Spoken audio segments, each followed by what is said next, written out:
ইন্নাহু নাইমুন। এক ফেরেশতা বললেন, তিনি তো ঘুমাচ্ছেন, আমরা যে কথা বলছি আমাদের কথা কি তিনি শুনতে পান নাকি?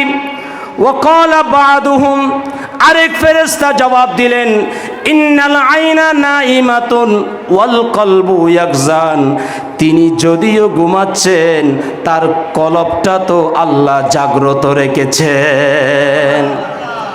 আমরা যা বলি না কেন, মানুষ ঘুমাইলে কানে শুনে না, কিন্তু নবী আর সাধারণ মানুষের মাঝে পার্থক্য আছে না নাই?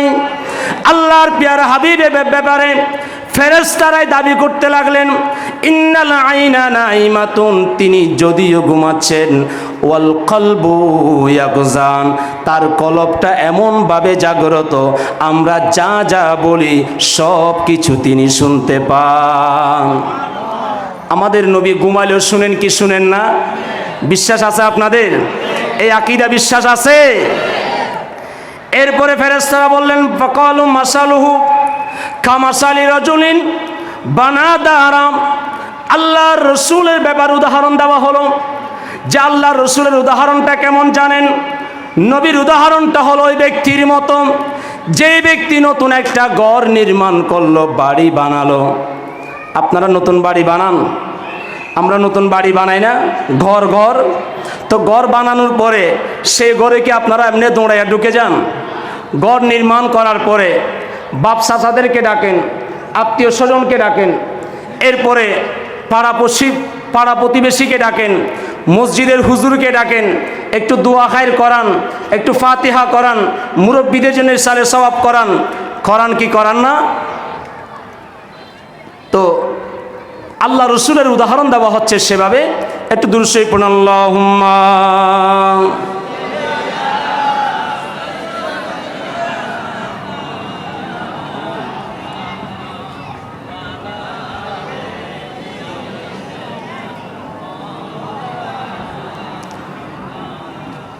আমাদের এই এলাকাগুলো তো উর্বর এলাকা।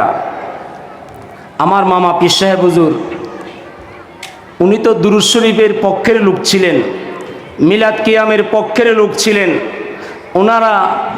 ওনাদের কদমের দুলিতে এখনো এই অঞ্চলের মানুষ আল্লাহর হাবিবকে মুহাব্বতের সাথে সালাতু সালাম দিয়ে দুরূদ শরীফ পাঠ করে।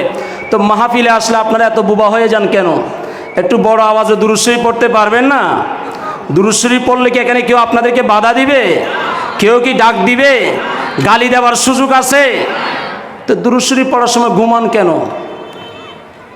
একটু দুরূদ শরীফ পড়ুন, আল্লাহুম্মা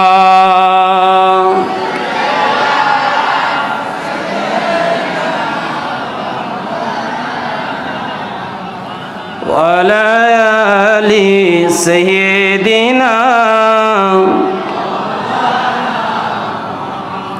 তো আমি যে কথা বলছিলাম, এখন আপনি একটা ঘর বানাবেন, সেই ঘরে আপনি মানুষকে দাওয়াত দিবেন। যেমন আজকের এই মাহফিলে আমি একজন দাওয়াতি মেহমান, আমি আসার কারণে স্টেজ পেলাম, না আসলে কি আমি স্টেজে উঠতে পারতাম? কি বলেন, পারতাম? এই কথাটা মনে রেখে আমার হাদিসটা শুনেন। ফেরেশতারা বলতে লাগলেন, যে নবীটা ঘুমাচ্ছেন সেই নবীর উদাহরণ হলো ওই ব্যক্তির মতো যে মানুষ একটা ঘর বানালো, অতঃপর সেই ঘরে উদ্বোধন করার জন্য, সেই ঘরে প্রবেশ করার জন্য তিনি একটা ইন্তজাম করলেন, মানুষকে দাওয়াত দিলেন। এখন যারা যারা সেই ঘরে দাওয়াতে আসলো তারা মেজবানি গ্রহণ করলো, আর যারা যারা আসলো না তারা কি মেজবানি গ্রহণ করার সুযোগ আছে?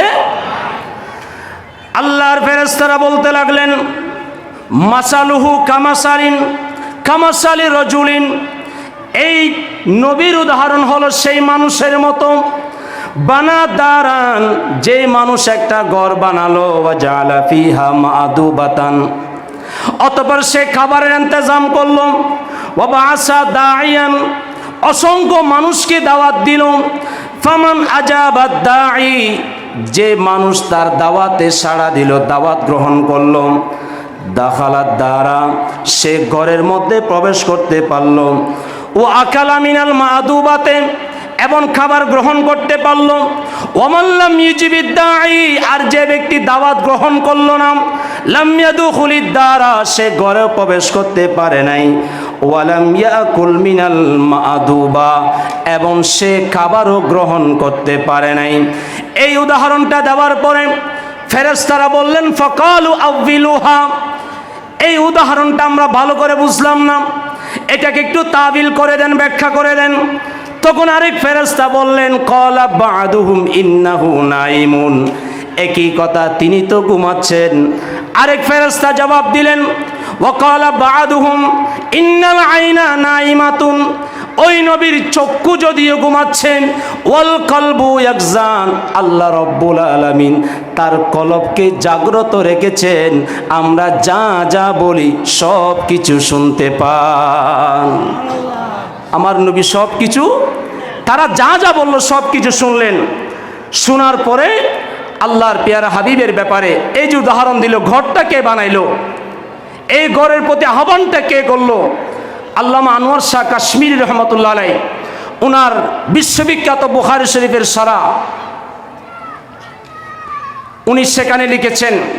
আল্লামা গুলাম রসুল সাইদি আন-নি'মাতুল বারির মধ্যে এনেছেন। আল্লামা আসকালানি ইবনে হাজার আসকালানি রহমতুল্লাহ আলাই ফাইজুল বারির মধ্যে এনেছেন।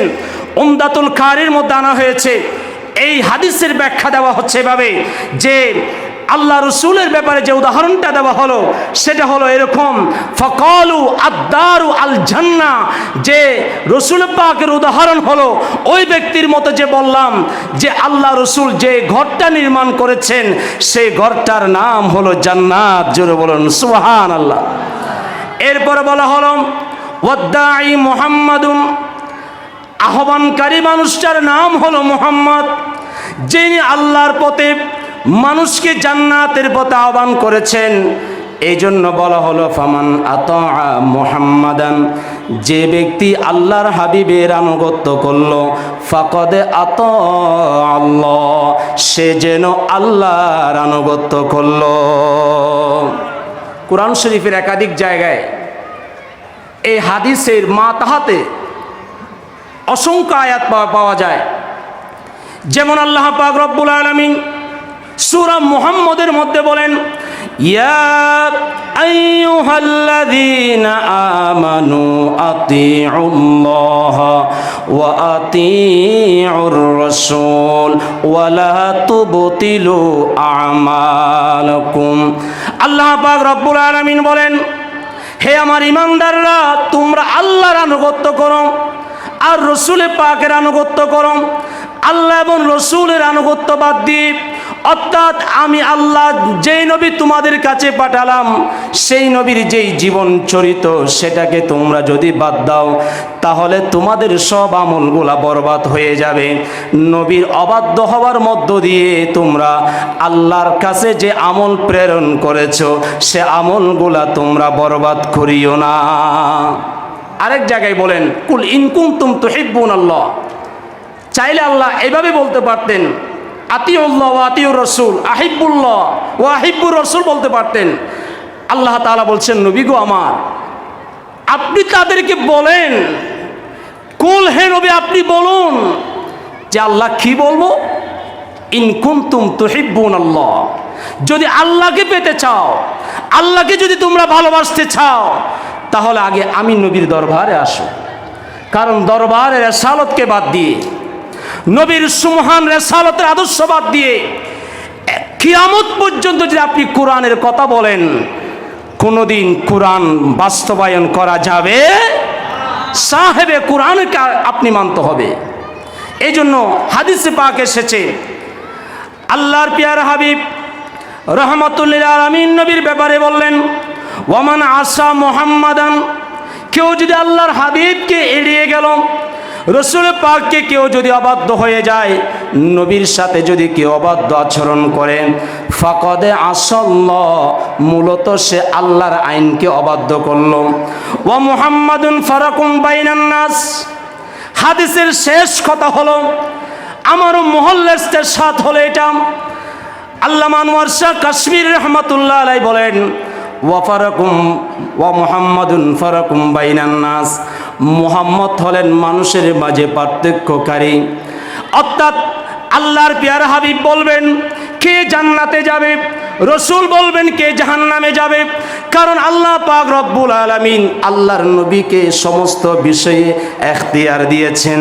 আল্লাহ পাক ময়দানে মাহশরে সবাই যখন ইয়া নফসি নফসি করবে, আমার নবী তখন সেজদায় পড়ে যাবেন। আল্লাহ পাক সেদিন কিয়ামতের ময়দানে আল্লাহর সাথে কথা বলার সাহস কেউ করবে না। আল্লাহর প্যারা হাবিব আল্লাহর কুদরতি কদমে সেজদায় পড়বেন। আল্লাহ বলবেন ইরিফা রাসাকা ইয়া মুহাম্মদ, ও আমার হাবিব, আসা আইয়াবা আসাকা রব্বুকা মাকামাম মাহমুদা, কিয়ামতের ময়দান বানিয়েছি আপনি নবীর শান বুঝাবার জন্য। আজকে আপনি মাথা ওঠান, আপনি নবী যা যা বলবেন সব কিছু মেনে নেওয়া হবে। আমি শেষ কথা বলতে চাই যে আল্লাহ পাক রব্বুল আলামিন আল্লাহ রসুলের জীবন যেটা আমাদেরকে দিয়েছেন, 63 বছরের জীবন। সুন্নাহ মানে হলো তরিকা, পদ্ধতি, লাইফ স্টাইল।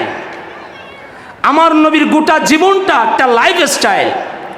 এই লাইফ স্টাইলটা আপনার কেমন হবে? আপনার জীবনে যদি পাশ্চাত্যের সংস্কৃতি এসে যায়, আপনার জীবনে যদি পশ্চিমাদের সংস্কৃতি এসে যায়, তাহলে আপনার জন্য ইসলাম আসে নাই, আপনার জন্য জান্নাত আসে নাই।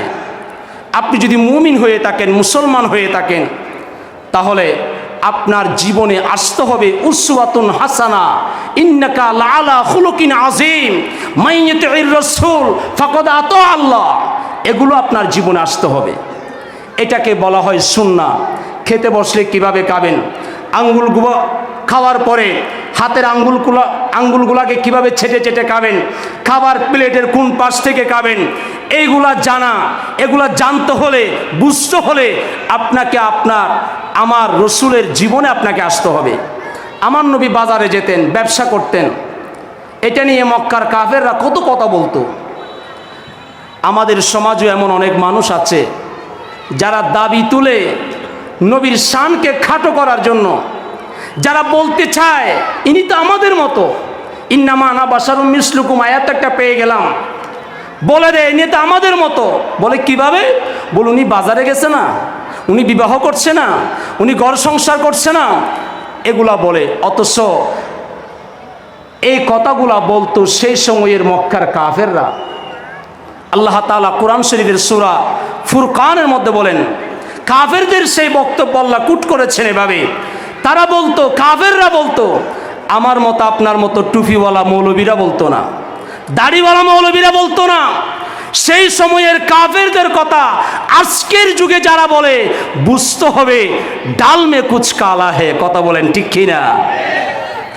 কাফেররা বলতো ওয়াকালু মালি হাজার রাসূল, ইনি কেমন নবী যিনি বাজারে যায়, ইয়াকুলুত তাআম ওয়া ইয়ামশি ফিল আসওয়াক, তিনি বাজারে যান, খাবার গ্রহণ করেন, বিবাহ শাদী করেন, এত অভাবী এতিম একটা শিশু কিভাবে নবী হয়? এগুলা কাফেরদের কথা, এগুলা কোনো মুমিনের কথা হতে পারে? এই জন্য সর্বশেষ কথা বলে, আমার সময়ও শেষ, সর্বশেষ সূরা আনফালের একটা কথা, আমার নবীর সুন্নাহকে যারা মানে, নবীর জীবনকে যারা আদর্শ হিসাবে গ্রহণ করেছে, আল্লাহ রসুল মক্কা থেকে মদিনায় হিজরত করার আগে মক্কার কাফেররা আল্লাহর কাছে প্রার্থনা করত। কাফেররা, মুশরিকরা বলতো আল্লাহুম্মা ইন ক্বালু আল্লাহুম্মা হাযা হুয়া মিন ইনদিকা। তারা বলতো, হে আল্লাহ, যে রসুল পাঠাইছেন উনি যদি হক হয়ে থাকেন, যে কোরআন পাঠিয়েছেন উনি যদি সত্য হয়ে থাকেন, তো ফামতির আলাইনা হিজারাতাম মিনাস সামা, আসমান থেকে আপনি আমাদের জন্য পাথরের বৃষ্টি বর্ষণ করেন। জোরে বলেন না নাউজুবিল্লাহ। আল্লাহর কাছে তারা আযাব চাইতো এভাবে। অথচ আল্লাহ বলতেছেন, ইয়া রাসূলুল্লাহ, আপনি তো এখনো মক্কায় আছেন, ওমা কানাল্লাহু লিয়ুআযিবাহুম ওয়া আনতা ফীহিম, এরা আমার কাছে আযাব চায়, আমার কাছ থেকে শাস্তি কামনা করে। ইয়া রাসূলুল্লাহ, আমি আযাব দিতে চাই, পারি, কিন্তু কিভাবে দিব? ওয়ান্তা ফীহিম, আপনি তো এখনো মক্কায় রয়ে গেলেন, আযাব যখন দিতে চায় দেখি আপনি নবীর চেহারাটা আসমানের দিকে। জোরে বলুন না সুবহানাল্লাহ। এরপরে রসুল যখন মক্কা থেকে মদিনা হিজরত করলেন, কাফেররা একই দোয়া করে যে আপনি আমাদের জন্য আযাব পাঠান, আযাব পাঠান, শাস্তি পাঠান। এখন আযাব তো আল্লাহ চাইলে দিতে পারেন। আল্লাহ বলেন, ইয়া রাসূলুল্লাহ আযাব দিব না। কেন দিব না? ওমা কানাল্লাহু লিউআযিবাহুম ওয়া হুম ইস্তাগফিরুন। ইয়া রাসূলুল্লাহ আপনার সুন্নাহকে আঁকড়ে ধরে, আপনি নবীর জীবনকে আঁকড়ে ধরে, আপনার আদর্শকে বুকে লালন করে, সমস্ত বাধার বিন্ধ্যাচল অতিক্রম করে, মক্কার কাফেরদের চোখ রাঙ্গানিকে উপেক্ষা করে, মুশরিকদের নির্যাতনকে সহ্য করে যারা মক্কায় রয়ে গেছে, ওয়াহুম ইস্তাগফিরুন, আমি আযাব দিতে চাই কিন্তু তারা তো আমি আল্লাহর কাছে ক্ষমা প্রার্থনা করে। জোরে বলবেন না সুবহানাল্লাহ? তো বুঝাতে চায় নবীর সুন্নাহকে মানলে আল্লাহ আযাব পাঠাবেন না। আজকের পৃথিবী এত অস্থির, আজকের পৃথিবী এত অশান্ত হওয়ার পিছনে মূল কারণ হলো আমরা আল্লাহর কোরআন নবীর সুন্নাহকে আমাদের হাত থেকে ফেলে দিয়েছি, আর ইহুদি নাসরা খ্রিস্টানদের ইঙ্গ মার্কিনীদের পা ছাটা গোলামে পরিণত হয়েছে। এটাই আজকের বাস্তবতা। এজন্য পরিশেষ উদাত্ত আহ্বান জানাবো, আসুন মাহফিল তো হয়, মাহফিল এদেশে মাহফিলের এত বেশি মাহফিল হচ্ছে, হবে, এটা আল্লাহর একটা বড় রহমত। কারণ এটা বারাউলিয়ার দেশ, আউলিয়া কেরামের দেশ। এই দেশের মাটিতে লক্ষ লক্ষ আল্লাহর বলিরা শুয়ে আছে, তাদের কারণে আল্লাহ তাআলা আমাদের উপর দয়া করছেন, রহম করছেন। তো মাহফিলে আসবো, যাব, বক্তারা কথা বলবেন, আলেমরা কথা বলবেন, আপনারা কিছুক্ষণ আনন্দ পাবেন, চলে যাবেন। এটার নাম জীবন নয়। মাহফিল থেকে কিছু শিখতে হবে, জানতে হবে, বুঝতে হবে, সেগুলা নিজের জীবনে প্রয়োগ করতে হবে। আল্লাহ পাক রব্বুল আলামিন আমাদেরকে আল্লাহর পেয়ারা হাবিবের কোরআন এবং সুন্নাহ অনুযায়ী জীবন পরিচালনা করার তৌফিক দান করুক। সবাই বলি আমিন। ওয়া আখিরু দাওয়ানা আনিল হামদুলিল্লাহি রাব্বিল আলামিন। আসসালামু আলাইকুম ওয়া রাহমাতুল্লাহ।